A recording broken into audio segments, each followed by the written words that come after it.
वालेकुम दोस्तों, आज हम सीखेंगे कि एम्पिरिकल फार्मूला कैसे कैलकुलेट करना है, वो भी सिर्फ़ और सिर्फ 3 स्टेप्स में। ये 3 स्टेप्स अपना के आप किसी भी कंपाउंड का एम्पिरिकल फार्मूला बआसानी निकाल सकते हैं। अगर आपको एम्पिरिकल फार्मूला के बारे में नहीं पता तो मेरा वीडियो अपलोड किया हुआ है, वो आप देख सकते हैं। अगर आपको पता है तो आप ये 3 स्टेप्स अपना लीजिए। फॉर एग्ज़ाम्पल हमारे पास एक कंपाउंड है जिसमें 52.14 gram of carbon, 13.13 gram of hydrogen and 34.73 gram of oxygen. Now calculate its empirical formula. तो हमें सबसे पहले स्टेप 1 अपनाना है। स्टेप 1 में हमने क्या देखना है? स्टेप 1 में हमने देखने एटम्स कि इसमें के कौन कौन से एटम्स मौजूद हैं। कार्बन, हाइड्रोजन और ऑक्सीजन, ये तीनों हम लिख देते हैं।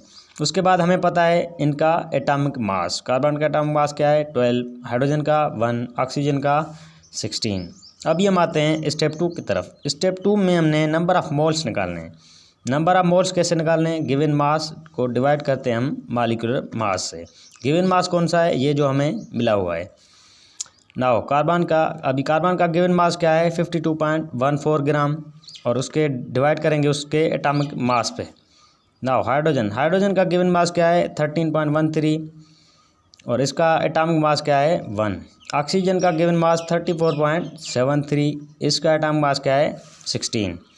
अभी हम इसको कैलकुलेट करेंगे। इसका आंसर आया 4.34, इसका आंसर आया 13.13, क्योंकि 1 से डिवाइड करेंगे तो वही जवाब आएगा। अब इसका आंसर आया हमारे पास 2.17। अभी जो हमारे पास स्टेप तीसरा है, स्टेप 3 और लास्ट स्टेप, इसमें हम देखेंगे इसको डिवाइड करेंगे सिंपल नंबर से। सिंपलेस्ट नंबर जो होगा इनमें से, इन वैल्यूज़ में से जो भी होगा उसको डिवाइड करेंगे सब के साथ। अब आपको पता है सिंपलेस्ट नंबर कौन सा है? 2.17। अब इन सब को 2.17 के साथ डिवाइड कर देंगे। 2.17। अभी हम देखेंगे कार्बन का क्या रेशो आया। इसका आंसर आया है 2 हमारे पास, इसका आंसर आया है 6, और इसका आंसर क्या आएगा? 1। नाउ कार्बन कितने हुए? 2। हाइड्रोजन कितने हुए? 6। ऑक्सीजन कितने हुए? 1। तो इसका फार्मूला क्या बनेगा? C2H6 और ऑक्सीजन O। इसको 1 लिख दें या ना लिख दें, ये हमारे पास आया इसका एम्पिरिकल फार्मूला। अभी एक और मिसाल भी देख लेते हैं। अभी इस एग्जांपल्स में देखते लेते हैं कि हमारे पास एक कंपाउंड है जिसमें 65.44 ग्राम ऑफ कार्बन है, 5.49 हाइड्रोजन है और 29.07 ऑक्सीजन है। तो इसका एम्पिरिकल फार्मूला क्या बनेगा? स्टेप 1 हमारे पास क्या था? स्टेप 1 हमारे पास था कि एटम्स हमने लिख देने हैं कि कौन कौन से हैं। कार्बन है, हाइड्रोजन है और ऑक्सीजन है। इनका एटॉमिक मास भी इनके सामने लिख देते हैं। नाउ स्टेप 2 हमारे पास क्या था? स्टेप 2 था नंबर ऑफ़ मोल्स फाइंड करने हैं। नंबर ऑफ़ मोल्स का फार्मूला क्या है? Given mass divided by molecular mass. Given mass carbon का देख लेते हैं अभी, 65.44 डिवाइड इस कार्बन के एटॉमिक मास 12।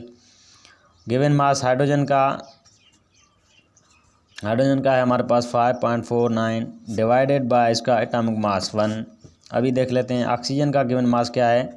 29.07 डिवाइडेड बाय करेंगे ऑक्सीजन के एटॉमिक मास से 16। अब इनका हमारे पास आंसर आया है 5.45, इसका आंसर आएगा वही 5.49, इसका आंसर आएगा हमारे पास 1.81। अभी जो हमारे पास स्टेप 3 है, स्टेप 3 क्या है? डिवाइड करेंगे सबको सिंपलेस्ट नंबर से। सिंपलेस्ट नंबर से हम क्या करेंगे? डिवाइड। तो आपको पता है सिंपलेस्ट नंबर इनमें से कौन सा है? 1.81। अब इन वैल्यूज़ को हम क्या करेंगे? 1.81 के साथ डिवाइड करेंगे। 1.81, इसको भी 1.81 से, इसको भी 1.81। अब इसको अगर हम हल करें तो इसका आंसर आएगा 3, इसका आंसर आएगा भी हमारे पास 3, क्योंकि थोड़ा बहुत डिफरेंस है इसमें। अब इसका नंबर क्या आएगा? आंसर 1 आएगा। इसमें देखें कार्बन क्या है? 3, हाइड्रोजन कितने हुए? 3, ऑक्सीजन 1। तो इसका एम्पिरिकल फार्मूला क्या बनेगा? इसका एम्पिरिकल फार्मूला बनेगा C3H3O सिंपल। ऑक्सीजन को 1 हम लिख दें या ना लिख दें, तो ये हो गया इसका एम्पिरिकल फार्मूला। और इसी तरह ही कोई और एग्जांपल्स भी देख लें आप, तो बआसानी आप एम्पिरिकल फार्मूला निकाल सकते हैं, वो भी सिर्फ़ और सिर्फ 3 स्टेप्स में। स्टेप 1 में आपने एटम्स देखने हैं कि एटम्स कौन कौन से मौजूद हैं इसमें। स्टेप 2 में आपने नंबर ऑफ़ मोल्स निकालने हैं।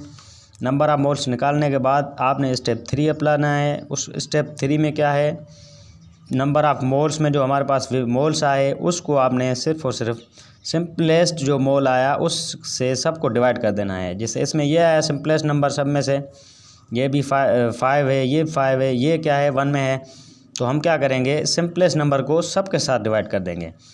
उसके बाद हमारे पास नंबर्स आ जाएंगे कि कार्बन नंबर्स कितने हैं हमारे पास, हाइड्रोजन इसमें आइटम कितने मौजूद हैं और ऑक्सीजन इसमें कितने मौजूद हैं। तो आपको ये वीडियो समझ आ गया होगा। बहुत शुक्रिया।